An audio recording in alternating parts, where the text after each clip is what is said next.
Hello.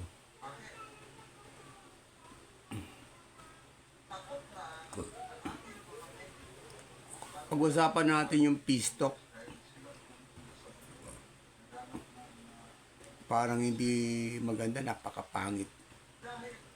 Bakit tayo pumapayag ng pistok sa mga MPA? Ipasuko na sila, paubos na sila. Ano ba naman, hindi na natin dapat pakialaman yan. It's a pera na natin yan. Kasi, ang namimiligo na naman dyan sa pistok na yan, ay yung pagpapalago nila ng mga kalokohan nila. Pagre-recruit, pagpapalaki ng mga magpapalakas. Sino na naman magiging kawawa dyan? Yun naman mga bagong graduate na PMA. Yung mga sundalo natin na ambusin. Mga ngamatay naman, mga bata pa, mga ngamatay. Hindi ba kayo naaawa sa mga sundalo natin? Tapos na yung problema eh. Marami nang namatay. Ano ba naman yung susuko lang naman sila? Tapos na. Diba? Oh. Bakit magpipistok pa? Para ano ba yung mga pistok na yan? Tapos may ceasefire pa. Ceasefire. Maawa naman kayo sa Pilipinas, ha? Kung ayaw nyo sa Pilipinas, ha? Mag-resign ka na lang. Tapos na yung problema eh, wala na eh. Yung mga nasa probinsya, nasa liblib na lugar, malaya na. Nakapamuhay na sila ng tahimik. Hindi katulad ng panahon noon, maraming presidente dumaan, sinumulan to ni Cory. Kawawa naman yung mga nasa liblib na lugar na naman nananahimik na mamamayan. Wala silang magawa kundi yes sa NPA. Paano papatayin sila eh? O penging gamot, penging pagkain, yes. Di ba kayo naaawa? Tapos yung mga military natin, mga bagong graduate, isasabak nyo dyan? Hindi pistok, ubusin silang lahat. Mira, hindi na ba kayo... Ano bang klaseng sinusuko nyo na ba yung gobyerno sa mga kalokohan yan eh? Sa totoo lang, yung mga rebelde na yan, tayo rin yan eh. Tayo rin. Magkakasama tayo. Ano ba pinaglalaban nila? Kahit naman sinong presidente, ganyan sila eh. Oh, gusto nila kay Cory.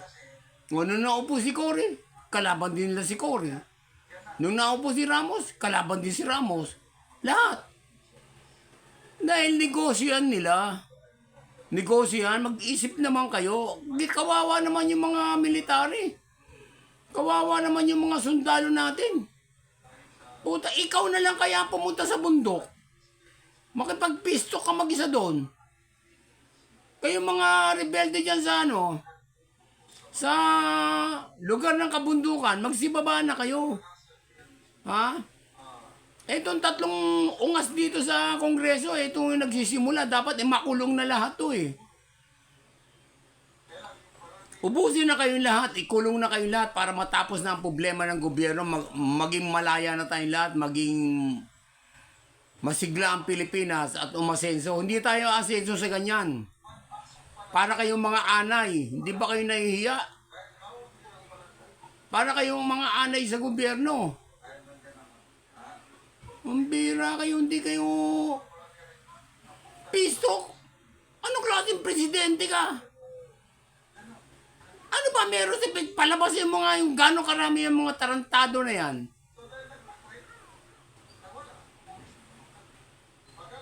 Ubusin lahat yan. Yung hindi susuko, bigyan ng isang buwan. Yung hindi susuko, ubusin. Bombayin mo lahat yung putang ina niyan para matapos na yung problema dyan sa Pilipinas. Mga siraulo kayo ah. Pistok, ano ba meron sa pistok? Ano ba akala mo sa MPA? Mga magsasaka lang yan. Kahit sabihin ko magsasaka lang, kumakain kami dahil sa pagsasaka nyo. Pero kayo, na naging MPA, hindi na kayo nagsasaka. Dati kayong magsasaka. Ngayon, ang sinasaka nyo, bala. Pinipirwirsin nyo yung mga negosyante, mga matataas na tao, hinihingan nyo ng pera. Yung mga ulol naman, nagbibigay dahil mga bobo eh. Dapat kayong lahat, yung mga nagbibigay, mga sumusuporta dyan sa NPA, dapat kasuhan at ikulong. Eh ikaw, tanungin kita, bakit gusto mo ng pistok? Ano ba meron sa pistok? Yung kay Digong tapos na yung problema eh. Nagsisisuko na lahat. Panahon ba ni Cory, panahon ba ni Ramos at kung sino-sino, may mga sumuko ba? Wala sumuko. Kasi namamayagpag sila sa pangingikil, ha? Yung revolutionary tactic nila, ha? Yung revolutionary income nila, kahit sino-sino, saan, nakakakuha sila sa pananakot. Utangin na, ba't hindi pa kayo tumigil dyan? Bakit palalaguin mo pa yung putangin ng pistok? Isa lang ang sasabihin mo. Pistok? Magsilabas kayo. Mga putang ina nyo, ubusin ko kayong lahat. Anong pistok? Ako, isa akong presidente, hindi ako duwag. Ganon. Kung magsasabi na pistok, itutuloy natin pistok. Ano ka, bading? Nakakainis ka. Kawawa naman ng taong bayan, kawawa naman ng mga military, kawawa naman ng mga nagsisikap. Gusto nila ng katahimikan, tama na. Nagbalikan na nga yung drug, nagbalikan na yung mga snatcher, mga rapists. Ano ba yan? Wala na nga eh. Panahon ni Digong, mag-rape ka, putulang kita ng tutay. Laglag bala ka, pakain ko sa iyo yung bala. Tahimik lahat. Oh. Marami kang drug, palamong ko sa iyo yan. Bira pagdating sa iyo eh. Dumami yung drug. Tapos ngayon, palalakihin mo pa.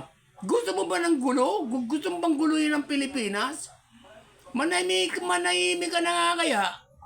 Sayang yung boto namin sa iyo ah.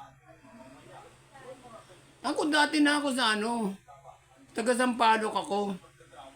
Sumasama ako dyan sa rally. Kalaban namin si Marcos, yung lolo mo. Ngayon, nung nagkaroon ng Marcelo, nakita namin na ang gaganda ng ginawa, ang ganda ng pagbabago. Nawala lahat ng mga krimen, nawala yung mga drug. Nawala lahat. Kaya nagustuhan namin. Tapos nagkaroon pa ng Masagana 99. Nagkaroon pa ng tinatawag na land reform program. Tapos nanahimik na lahat. Wala nang adik. Tapos na. Oh, ang ganda. Kaya suportado kami dyan sa lolo mo. Hanggang ngayon, dumating ka, nangangarap kami na bumalik sana mga Marcos para nawala na si Duterte. Gustong-gusto namin si Duterte. Ang ganda ng ginawa niya eh. Tapos ikaw ang papalit. Gustong-gusto rin namin dahil akala namin kapareho ka ng lolo mo. Hindi, iba yung ginawa mo. Pinabayaan mo ang Pilipinas. Nagkakagulo na kung saan ka nagpupunta eh. Para bang lalayo ka lang para guluhin nyo sila. Lalayo ako. Parang ganun. Ayaw nung Saudi na ganan. Umayos ka naman. Mahal ka namin. Binoto ka namin eh. May pagkakataon pa. Ano ba naman yung pistok na yan? Sus ko naman. Ilang na lang. Pistok tapos ambos dito, ambos doon. Yung pistok, salita na lang yan. Huwag dapat tigilan ng pagbira dyan sa MPN. Hanggat di kayo tumitigil dyan, dapat lansagin kayo lahat, ubusin kayo. Binibigyan nga naman kayo ng pag susuko kayo, meron kayong amnesty Nakita nyo naman, yung iba binigyan ng trabaho, yung iba binigyan ng kabuhayan, yung iba naging sundalo. O anong ginagawa niya sa bundok? Ibig sabihin kayo ay tunay na kriminal. Hindi kayo makasuko kasi ang dami niyong kaso. Mga ulol kayo. Mga tulisan na kayo. Hindi na kayo mga MPA. Mga tulisan na kayo eh. Mga magnanakaw kayo eh. Ilong na, ilong na, ilong na. Tumigil na kayo. Ilong na. Itong pumapayag na magpistok-pistok, tumigil ka. Guguluhin mo na naman ang Pilipinas. Galit na yung mga sundalo ah. Biro mo, ilalagay mo na naman sila sa peligro. Magpipistok pagtapos nakaambos, nakaabang yung mga rebelde. Gusto nila ng katahimikan kasi pistok, di ba? O ba't di sila sumuko? O bigyan mo sila ng amnesty. Pasukuin mo lahat yun ang sagot. Ang pinaka-pistok dyan, tumahimik na sila. Peace na talaga. Hindi yung pistok, doon pa rin sila sa bundok at nangaambos. Hindi kasi sila titigil kasi mawawala yung income nila. Mga punyeta. Niloloko lang kayo sa kongreso eh. Yung mga pinuno nyo nagpapasarap, nasa aircon, sumaysweldo, nakakapagnakaw. Kayo, wala kayong makain, mga uto-uto kayo. Nauto kayo eh. Kahit sardinas, wala kayo. Oh, ang ginagawa nyo, bababa kayo ng bundok, manghihingi kayo ng mga saging, yung kamote, oh yan, mga ulol. Ngayon, di kayo makababa kasi andiyan dyan yung mga sundalo nakaabang dyan. O kaya sa pistok nyo, sabi nyo, tanggalin sila. Di ba? Para malaya na kami. Malaya kayong makapagnakaw, mga ulol. Huwag mong papayagan yan, magkakagulo. Magkakagulo talaga. Hindi tama yan, hindi tama yan. Walang pistok. Para mong isinusuko yung Pilipinas sa mga MPA. Sus Maria! Duterte nga, naubos yan eh. O tapos gusto mo paramihin. Bakit? Kikita ka ba dyan? Tumigil na. Walang pistok. Tumigil kayo. Walang pistok.